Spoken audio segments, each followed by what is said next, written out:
I woke up to silence. It wasn't natural, it was dense. There was a faint scent of sandalwood in the air, the very one she used to say she couldn't stand. I always thought it kept her from sleeping. But now that candle burned every night. And it burned down to the morning. I saw her from behind. She was standing in front of the mirror. The white light from the lamp cast sharp shadows. She touched her hair, then tilted her head slightly as if checking her profile. A faint smile appeared on her lips. Not for me. I held my breath. Not out of fear, more not to interfere. I didn't want her to see me watching. Because the face I saw just then, I didn't recognize it. And it was too alive. When I moved, the bed creaked. She flinched, turned quickly, and said, "Oh, you're awake." Too normal a voice. Simple, routine. As if it was meant to cover up whatever had just been there. But I had already seen it. And the candle's scent couldn't erase it. She was already frying eggs in the kitchen. "Everything okay?" she asked, without turning around. I nodded, though she couldn't see. Said, "Yeah." She used to love staying under the covers while I made the coffee. Now she was always first in the shower, dressed, in the kitchen. I once joked, "Since when are you a morning person?" She laughed. "It's just easier to work when you wake up early." But she used to hate mornings. What changed? Her makeup became lighter. Not flashy, but precise. As if she didn't want to look impressive, just right. Believable. One morning I woke up before the alarm. Pretended to sleep. She sat on the edge of the bed. Then stood. Walked to the mirror and stared at herself for a long time. Smiled. Gently, barely noticeable. Was she testing how sincerity looked? I felt something heavy settle inside me. Like something sticky clinging to my ribs. Not fear, unease. Slow, viscous. The next day I got up first. Waited in the kitchen. She came in already dressed as if she'd gone out and just returned. I asked where she'd been. She said, "Just took a short walk to wake up." It was still dark. Cold. Who walks in the dark? I started noticing the little things. How she did laundry more often. How her scent changed. How her old robe, the one I gave her, vanished. She said it wore out. I found it in the trash. It was intact. Just smelled like me. One day I stayed home, said I was sick. She left. I walked through the apartment. It smelled of vanilla and sandalwood. But there were no books, no blanket, no trace of her morning rituals. As if she wasn't going to work, but somewhere else. When I asked, "You've changed lately, is something going on?" She smiled and said, "You're imagining things." "I'm fine." And immediately turned to the window. That evening I saw her again in front of the mirror. Same expression. Same faint smile that wasn't mine. And that's when I realized the question haunting me wasn't, "What is she hiding?" I stood by the fridge, staring at a white box of ice cream. The same brand she used to eat in college, adding olives to it. A crazy combination I always thought was her little secret, odd but warm. I picked the ice cream without thinking. Or maybe with one thought, to remind her who we were. Or at least, who she was with me. That evening I suggested we watch an old film. Before Sunrise. She looked surprised but didn't refuse. Changed into an old t-shirt, sat beside me. No makeup, barefoot. Almost like before. I felt something stir inside me. Nostalgia? Or hope, the kind I didn't dare name aloud? She sighed, took a spoonful of the ice cream, tasted it, and smiled suddenly. "You remember?" I nodded. Too quickly. Too eagerly. As if afraid to scare the moment away. She rested her head on my shoulder. I froze. The warmth of her cheek passed through my shirt and into my skin. My heart beat faster. I even let myself close my eyes. For a moment. A naive moment. But when I opened them I saw her hand. Resting on her knees. Still. Calm. Too far from me. As if her body knew what to do, but her soul wasn't there. I wrapped my arm around her gently. Barely breathing. She didn't pull away. But she didn't lean in either. She simply allowed it. As if we were playing Everything's Fine, but with no faith in the script. After the movie, she went to the bathroom. I stayed in the dark. Only the candle on the nightstand kept burning. Its flame trembled for the first time in a long while. A draft? Or was I shaking so much the air itself faltered? I remembered how we used to argue about the film's ending. She said the 6-month reunion was impossible. I believed if love was real, it would find a way. Tonight I didn't even ask. Because I suddenly understood she had already decided not to believe. I wanted to say, "Thank you for being here." I wanted to. But I couldn't. Because I didn't know if she was really here. Or just physically present, playing an old role. That's the pain. Not being alone. But being with someone and still feeling alone. When she came back, I pretended to be asleep. She lay down beside me, turned to the wall. Between us, emptiness. No blanket, no accidental touch. I listened to her breathing. Steady. Distant. And suddenly I realized that evening hadn't been an attempt to reconnect. It was the final echo of who we once were. I wasn't snooping. Really. I just needed to send myself a file. Her laptop was on the table, open. The screen still lit. Her inbox on display. No password, no barriers, just a blinking cursor in an empty reply field. At first, it all looked routine. Numbers, reports, messages with clients. But then my eyes caught on a line, Arthur Klein Investment Division. The name meant nothing. But the subject, clarification on schedule, felt strangely personal. I clicked. Just one line, thank you for yesterday. I really appreciate your decision. See you Wednesday. Arthur. No, dear. No closing pleasantries. But the tone, it was too warm. As if something unspoken ran between the words, something you don't find in business emails. I called her over. She looked at the screen. A moment, just a second too long for comprehension. Then she said, a coworker. From the communications department. Her voice was calm. Almost perfect. But her left hand clenched into a fist. Quickly. For just a second. And released. I knew that gesture. I'd seen it many times. When she was on guard. When she didn't want to tell the truth. I didn't cause a scene. Just closed the laptop. Said okay. But the rest of the evening I felt it growing inside me, an itch. Not on the skin, under it. In the heart. In suspicion. I tried to forget. But everything changed. Every glance at her phone. Every quiet chuckle. It all felt off. Foreign. I became more attentive. And the silence between us, it gained a different weight. One day I overheard a voice message. She was talking about reports. Routine stuff. But the tone was too gentle. Like she wasn't talking to a colleague, but to someone whose attention mattered. When I entered the room, she shut the screen abruptly. Said, you scared me. Who were you texting? A coworker. We're working on something. And again, that fist. Just for a heartbeat. The left one. I nodded. As always. Too calmly. Then went to the kitchen, poured some water, sat by the window. The sandalwood scent had become normal. I didn't notice it right away anymore. But now it didn't feel like comfort. It felt like a mask. Like it was covering something that wasn't supposed to smell. I stared at the candle's shadow and remembered how I used to lie. How I caught myself sounding right while my body betrayed me. The tension you can't hide. The pauses only someone close can hear. And now I saw the same in her. In her fingers. Her breath. The way her gaze lingered just a second too long before answering. Too many details for it to be nothing. Too familiar attention. Too warm or professional. And worst of all, I no longer knew where her work ended and the lies began. Laughter isn't always joy. Sometimes it sounds like glass breaking.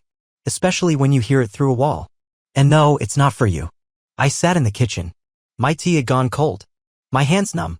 Through the half-open door, I heard her voice. Laughing. Alive. Almost ringing. The way it hadn't sounded with me in a long time. When I walked in, the laughter stopped. Like someone cut the sound. She turned, tapped something on her phone, and placed it face down. Who was that? I asked. Huh? Oh, just someone from the team. Idiots making jokes. She smiled. Too quickly. And her eyes, they were empty. Trying to fake lightness. But the room had already changed. The air heavier. Thick, like before a storm. I said I was going to bed. She nodded. Our apartment had learned to be silent. We spoke, but didn't connect. Only exchanged phrases necessary to survive under one roof. Did you feed the dog? Where are my keys? What time do we get up? All scripted. No improvisation. Outside the apartment, a different story. A performance. Smiles, jokes, shared photos. The perfect couple. Everyone believed it. Maybe even we did. A little. I began to recognize her laughter. One kind for the public. Another with me. A third on the phone. That last one was special. Soft. Intimate. Like someone on the other end knew how to make her laugh for real. I tried to be closer. At night, to hold her. Just place a hand. Touch her. She'd pretend to sleep. Didn't move. Her breathing didn't change. But her body spoke louder than any no. When she came to bed, we said nothing. Just lay down. Backs to each other. I stared at the ceiling. She at the wall. I heard her flick the lighter. The candle caught. Its scent spread through the room like a reminder.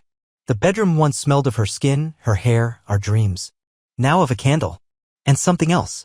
Something you can't name but you can feel. Somewhere under the skin. Inside the chest. Where closeness used to live. The house became quiet. But beneath that silence, someone's laughter was hiding. laughter that no longer belonged to me. I lay there with my eyes open, waiting, not for words, not for touch, not even for her breath. I waited for the scent. I stopped sleeping, just lay there waiting, like a test subject, waiting for the click, the sound of a lighter. And as soon as it came, I knew he had been there, again, because the candle had become a sign of erasure, of wiping away traces, a ritual. One day I couldn't take it anymore. I got up early, opened a window. I wanted to air everything out, so that if the scent appeared, it would be new. She came in, froze. You trying to freeze to death? Just stuffy. She said nothing else, just lit the candle, despite the cold, despite the draft, as if it was necessary, not for comfort but for control, for balance. I watched her stand by the bed, lighter in hand, nothing in her eyes, no irritation, no worry, just emptiness, or maybe exhaustion, not with me, with herself. I wanted to ask, what are you trying to erase with that smell? What are you hiding beneath the layer of aroma that now replaces everything you used to be? But I didn't ask, because I didn't know what was worse, hearing the truth or a lie. So I just kept lying there. I left without warning, not out of jealousy, not out of paranoia, but because of emptiness. I couldn't keep guessing, couldn't keep smelling shadows without proof. I had to see, just see. I stood at the entrance of her office. Gray building, traffic, passersby. The wind whipped my face, but I didn't even feel cold. My hands were in my pockets so they wouldn't shake. She came out, alone at first, looked around, not like a thief, like someone who knows they might be seen, but isn't afraid. She walked to the curb, and almost immediately, a black sedan pulled up. He got out, tall, confident. He hugged her, briefly, not intimately but too softly for a colleague. She smiled, not nervously, not guiltily. It was a real smile. He opened the door for her. She got in. He closed it, and before walking to his side, he leaned in and touched her hand, with his fingers, lightly, but like someone who has the right to. She didn't pull away, didn't look back, didn't tense up. She just stayed in that touch. I stood and watched, and everything inside me froze, stopped, as if my heart decided, that's enough. I didn't run after the car, didn't take a photo, didn't cause a scene. I just stood there, empty. Even the anger was gone. Only one thought remained.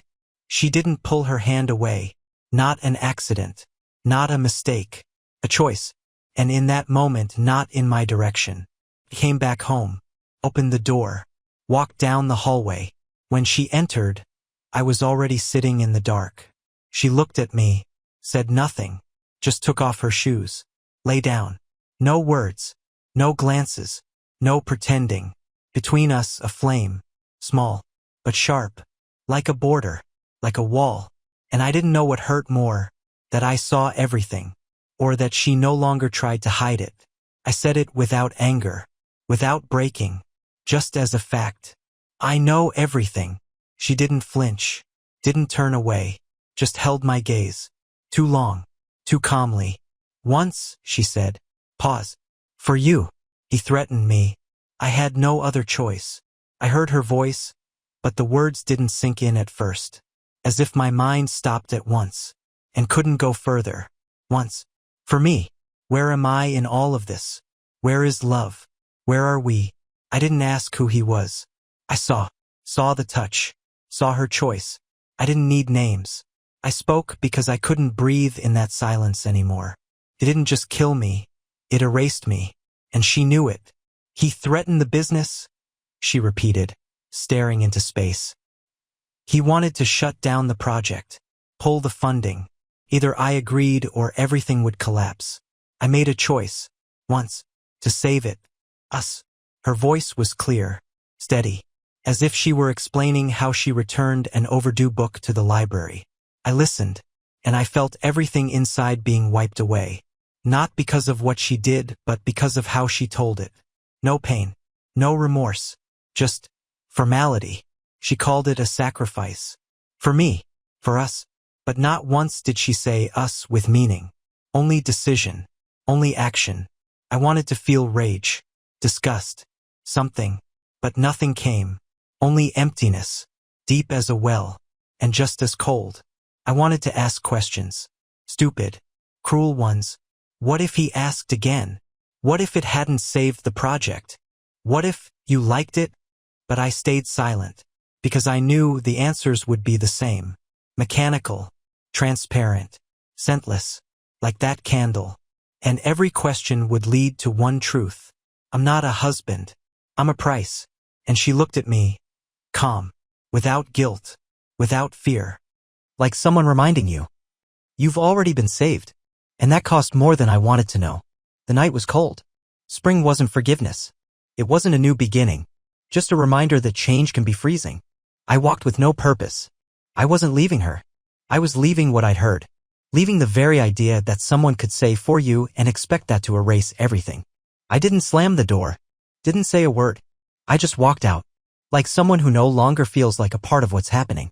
Like walking out of a temple where faith no longer lives. My legs led the way. And eventually they stopped at our door. I walked in. Dark. Empty. I sat down. Fully dressed. No lights. I looked at her and couldn't look away. She was breathing. Alive. A reminder that someone once wanted warmth here. Her words kept echoing in my head. Precise. Calculated. Like a press release. One time. Threat. For us. I used to know her language. Her tone. Now only the cold of logic remained. No tremble. No trace of pain. Just information. I remembered how she wore my shirts. How she laughed when she burned her tongue on hot tea. How she danced in the kitchen to music only she could hear. All of that gone. Burned away. All that was left was this woman. Calm. Tired. A stranger. I walked to the window. Opened it a crack. Fresh air rushed in. Between us, nothing. No blanket. No words. I lay down in my clothes. Didn't move. Didn't touch. And for the first time didn't even think about it. I stayed on my side. With my silence. With my pain. Though I'd known for a long time. We both had already burned out. I don't ask anymore. Don't search. Don't breathe in with suspicion. I just accept it. Not out of forgiveness. Out of exhaustion. Because fear devours faster than anger. Sometimes I look at her. In the half-light. When she's sitting by the window, book in hand, hair falling over her shoulder. I watch her and I don't understand. Who is she now? Who has she become? Who did she do all this for? If it was for me, then I became the reason for a pain I never asked for. If it was out of fear, I became the background for her submission. And if this is simply her path, then I was just a stop. A passing station. Now we have order. Silence. Rituals. Morning coffee. A grocery list on the fridge. Laughter on schedule. But inside emptiness. Not ringing. Dragging. Sticky. Like the residue of a medicine that never worked. I don't check her phone anymore. Don't listen in on calls. Because I know the important part already happened. Not a moment, a decision. A line was crossed. I stayed. I didn't leave. Maybe out of fear of being alone. Maybe because this is my form of sacrifice. To stay. To know. And not to ask. But the thought gnaws at me. If it was a sacrifice, why didn't it bring us closer? Why didn't it unite us? Why is there still glass between us? Thin. Transparent. But impassable. Maybe she really did save me from collapse. Or maybe she chose a path where I no longer fit. I no longer know where the line is between love and transaction. Where honesty ends and decoration begins. I just live here. In this apartment. Where everything is polished to a shine. Where order has replaced warmth. She sits by the window. The book is open, but her fingers don't move. Her gaze isn't on the words, but beyond them. The light from the window falls on her shoulder gently, almost like it used to. Almost. Because the woman she used to be is only there in outline. Like a memory no one dares to touch. I sit on the bed. Near the candle. Everything's familiar. The angle of the light. The curve of her back. The silence between us. But now it's not a shared silence. It's mine. Deep. Inward. Steady. I watch the flame. It doesn't flicker. Doesn't dance. Just burns. Too evenly. Too calmly. As if it already knows nothing will change. As if it burns not for light, but for memory. We become gentle. Polite. Like people trying not to disturb the balance in someone else's home. We don't raise our voices. Don't ask questions. Just follow the schedule. Breakfast. Pause. Dinner. Sleep. Sometimes she says we need to let go. And I nod. Because resistance takes strength. And I no longer gather it. She thinks I'm holding on. That I still have hope. That I'm clinging to us. But the truth is I'm no longer holding. I just haven't left. That would have scared me once. To calm meant dead. But now I see it as comfort. Not joy. Not solace. Just a fact. A peace that holds no meaning. No pain. If she said again, I did it for you. I wouldn't argue. Wouldn't question. I'd just nod. Because everything that once demanded an answer burned in that flame that doesn't flicker. We're no longer together. We're just next to each other. Not lovers. Not enemies. Just two people maintaining a shape. The shape of life. The shape of marriage. The shape of everything's fine. She looks at me. No words. No intention. Just a look. Are you here? I'm here. But we are not. And I'm not looking for us. I'm not looking for an ending. I just sit by this flame. It burns predictably. Steadily. Too evenly. To be alive.